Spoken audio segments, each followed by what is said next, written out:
Everyone, Y news के official YouTube channel में आप सभी का वेलकम है। और आज की इस क्लास में हम करेंगे 22 जनवरी के सारे इंपॉर्टेंट इवेंट्स, सारी इंपॉर्टेंट न्यूज़ जो आपके एग्जाम के लिए बहुत ज़्यादा इंपॉर्टेंट रहने वाली है।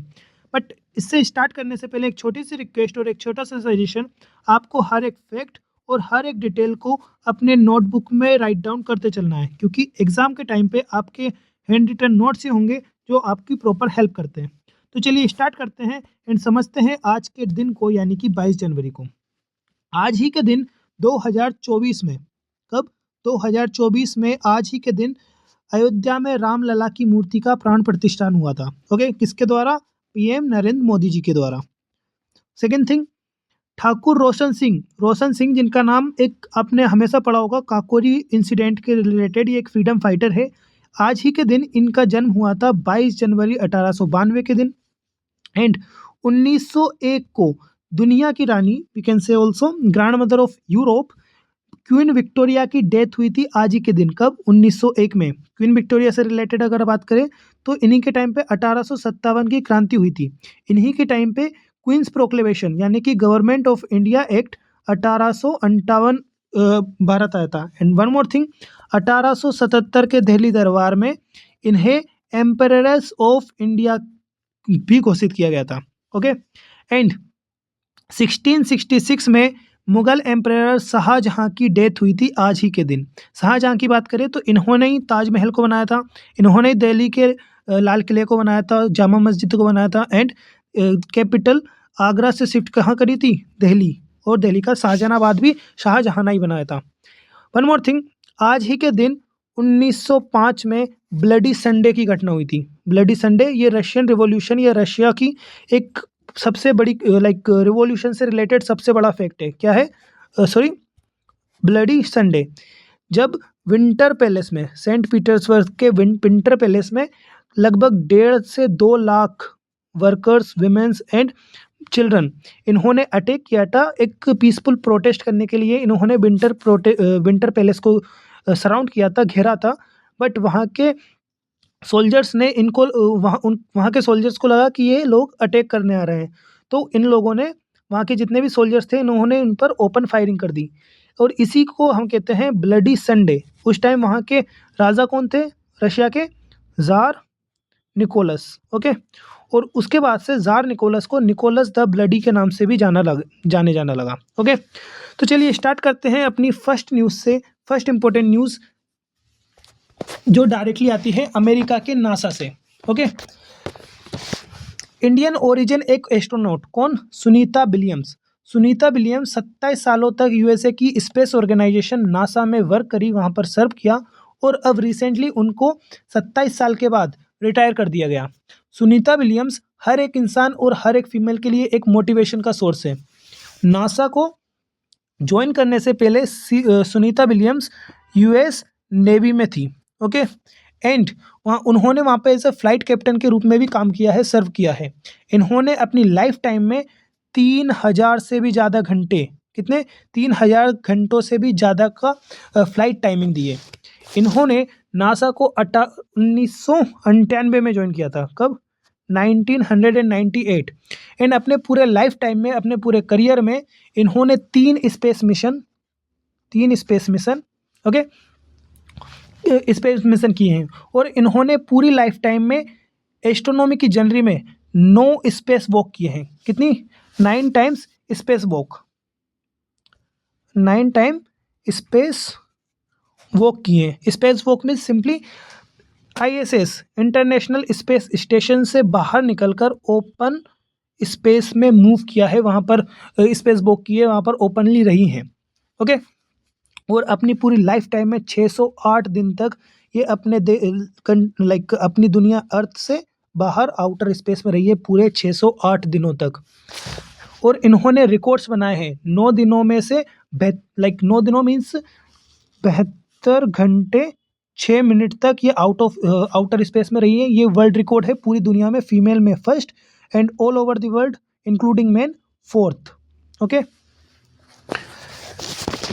ये पूरी दुनिया में स्पेस में मैराथन करने वाली पहली महिला या पहली पर्सन बनी है।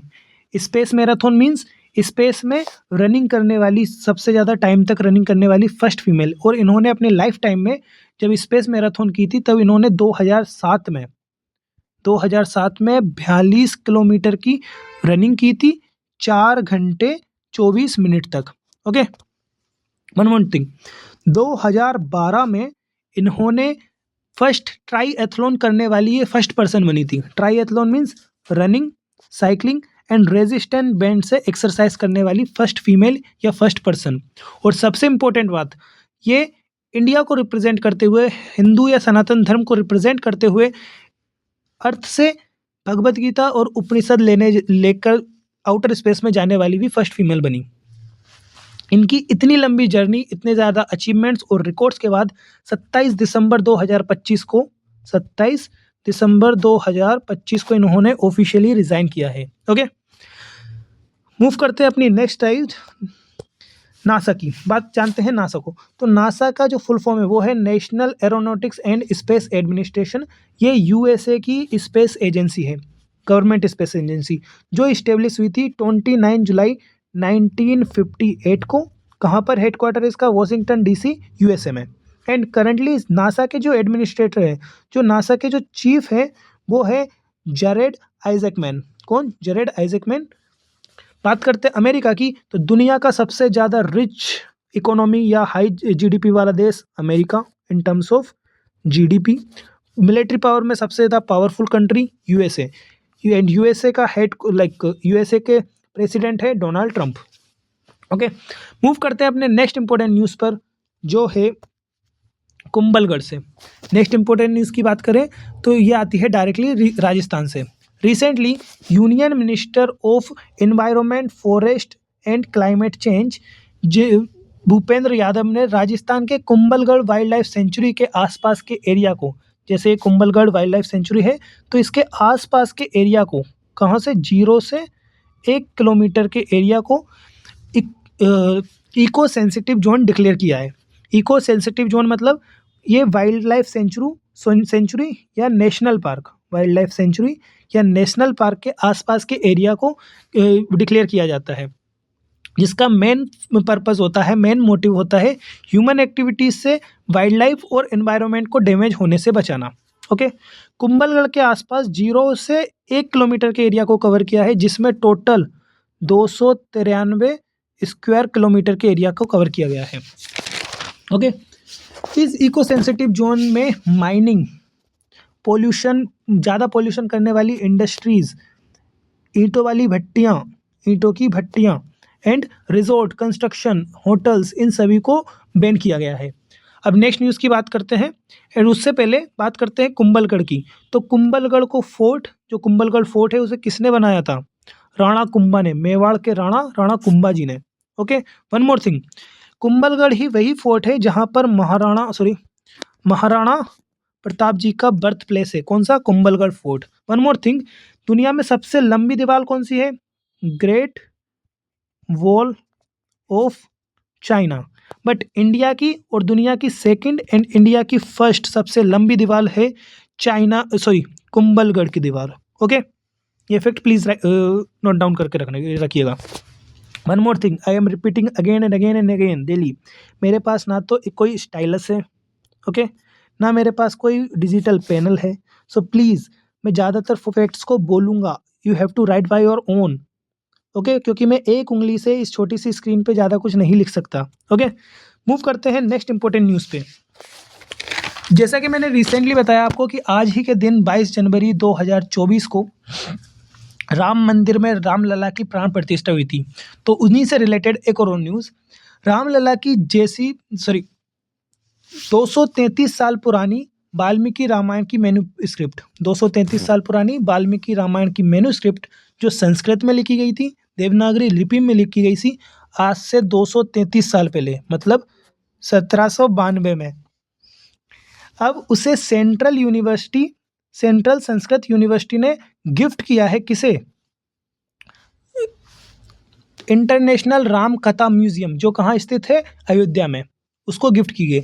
इस मूव से इंडिया की एंशिएंट लिटरेचर और कल्चरल हेरिटेज को प्रिजर्वेशन को और भी ज़्यादा मजबूती मिलेगी। ये म्यूज़ियम स्पेशली रामायण के भगवान राम से ही रिलेटेड है और ये रामायण ट्रेडिशन उनके आदर्श को प्रमोट करने और उनसे रिलेटेड चीज़ों को प्रिजर्व करने के लिए ही बनाया गया था। ओके, मैन्युस्क्रिप्ट को गिफ्ट किया है किसने? सेंट्रल संस्कृत यूनिवर्सिटी ने राम कथा म्यूजियम को। ओके, मूव करते हैं अपनी नेक्स्ट न्यूज़ से, जो है रविशंकर छवि। ओके, छवि से रिलेटेड ये एक सबसे ज़्यादा इम्पोर्टेंट न्यूज़ है in terms of appointment. Recently central government के होम मिनिस्ट्री ने रविशंकर छवि जी को सेंट्रल CRPF यानी कि central reserve force police force का DIG अपॉइंट किया है। रविशंकर छवि 2007 के IAPS ऑफिसर है और इन्होंने इससे पहले यूपी में सर्व किया है एज अ DIG। ओके, बात करें अगर CRPF की, तो ये हमारे देश भारत की सबसे बड़ी रिजर्व्ड आर्म्ड पुलिस फोर्स है जो देश के अंदर security, counter insurgency, counter terrorism, election security, monument security से रिलेटेड डीलिंग करती है।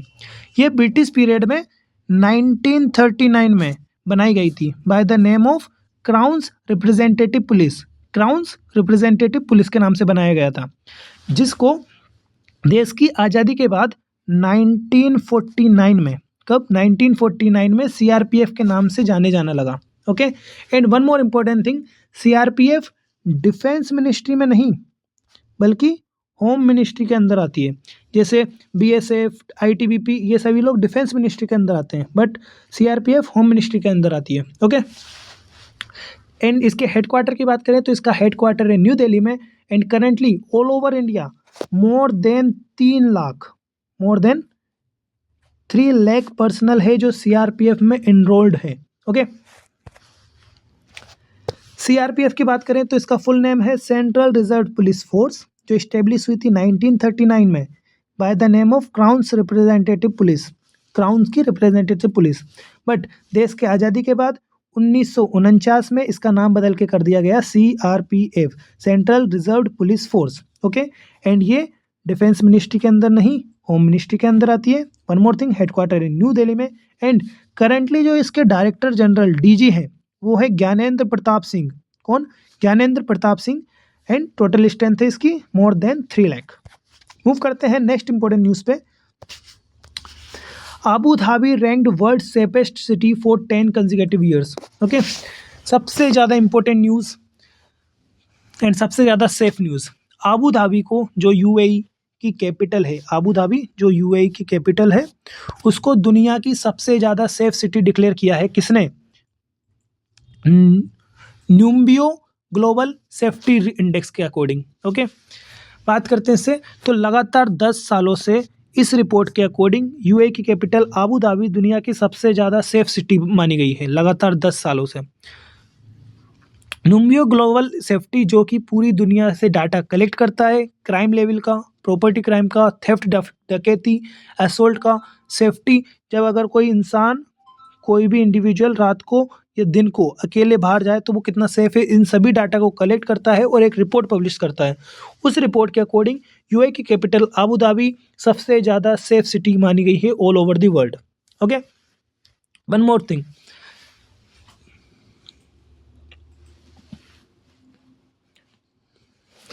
अबू धाबी इतनी ज़्यादा सेफ सिटी क्यों है इसके बारे में, क्योंकि यहाँ पर क्राइम रेट काफ़ी ज़्यादा कम है और इनफैक्ट सबसे ज़्यादा कम है। यहाँ पर थेफ्ट, डकैती, असोल्टिंग ये सभी लोग ये काफ़ी कम है, even less than 0 point something like this. Okay, क्योंकि यहाँ पर जगह जगह CCTV कैमराज इंस्टॉल्ड है, सर्विलांस करने के लिए पुलिस सुबह शाम दोपहर हर टाइम अवेलेबल रहती है। कैमरा मॉनिटरिंग सेंसर जगह जगह पर इंस्टॉल्ड है। AI की हेल्प से जगह जगह AI सिस्टम को यूज़ किया गया है, तो AI की हेल्प से सिस्टम को एंड सभी चीज़ों को रेगुलेट किया जाता है, जिसकी वजह से यहाँ पर क्राइम रेट काफ़ी ज़्यादा कम है। ओके, रूल्स यहाँ के सबसे ज़्यादा स्ट्रिक्ट है। जैसे मिडल ईस्ट की कंट्रीज़ में रूल्स ऑलरेडी काफ़ी ज़्यादा स्ट्रिक्ट होते हैं, बट अबू धाबी में और भी ज़्यादा स्ट्रिक्ट है। इन सभी रीजंस की वजह से यहाँ पर क्राइम रेट सबसे ज़्यादा कम देखी जाती है। वन मोर थिंग, दुनिया में सबसे ज़्यादा अनसेफ कंट्री की बात करें, और अनसेफ सिटी की बात करें, तो वो है वेनेजुएला की कैपिटल कैरास्कस। ओके, दुनिया की सबसे ज़्यादा अनसेफ सिटी, दुनिया की कैपिटल कैरास्कस, और सबसे ज़्यादा safe Abu Dhabi. Okay, and आपने जितना भी पढ़ा प्लीज़ उनके छोटे छोटे नोट्स बनाते चलना, क्योंकि आपके हैंड रिटन नोट्स ही होंगे जो आपको सिर्फ एक झलक में, एक सेकंड में आपको पूरा रिवाइज करा सकते हैं। स्क्रीनशॉट नेवर हेल्प्स, अगर आप स्क्रीनशॉट लेकर रखेंगे तो वो कभी भी आपकी हेल्प नहीं करेंगे। ओके, तो आपकी टेस्ट का time. Which Indian origin NASA astronaut announced retirement after completing 27 years of service, 3 space missions and spending 608 days in space. कौन भारत इंडियन ओरिजिन महिला है या एस्ट्रोनॉट है नासा की जो 27 साल की सर्विस के बाद रिटायरमेंट मिला है? Kalpana Chawla, Rakesh Sharma, Sunita Williams, Raja Chari. Okay, who has been appointed as deputy inspector general DIG in CRPF? Ravishankar Chhavi, Rakesh Agrawal, Shatrujeet Singh Kapoor, Praveen Kumar. Okay, next, which wild life sanctuary in Rajasthan has declared as an eco sensitive zone? Ranthambore wild life sanctuary, Sariska wild life sanctuary, Kumbhalgarh wild life sanctuary या mount Abu wild life sanctuary? Which organization releases the global city safety ranking that named Abu Dhabi the safest city? UNDP, Numbeo, World Bank, IMF. And the last question is, which institution gifted the 233-year-old Valmiki Ramayana manuscript to the International Ram Katha Museum, Ayodhya? Archaeological Survey of India, Central Sanskrit University, National Archive of India, and Sahitya Academy. Okay, please हर एक fact, हर एक detail को write down करते चलना है, और जितने भी क्वेश्चंस रहते हैं, जितने भी MCQs रहते हैं, उनके आंसर आपको कमेंट बॉक्स में लिखते हुए चलना है। ओके, एक छोटी सी रिक्वेस्ट, जितने भी लाइक डेज से रिलेटेड इवेंट, किसी इवेंट से रिलेटेड, बर्थ या डेथ से रिलेटेड जो इन्फॉर्मेशन देता हूँ, अगर इनके बारे में डिटेल में समझना है तो प्लीज़ 11 बजे वाली क्लास को, 11 बजे वाले लेक्चर को डेली के daily time to time please attend करें। Okay, so this much is from my side for today. मिलेंगे same time next day with newses जो आपके एग्जाम पर्सपेक्टिव से इम्पोर्टेंट है। Okay, only and only related to your exam perspective. Okay, tata, bye bye.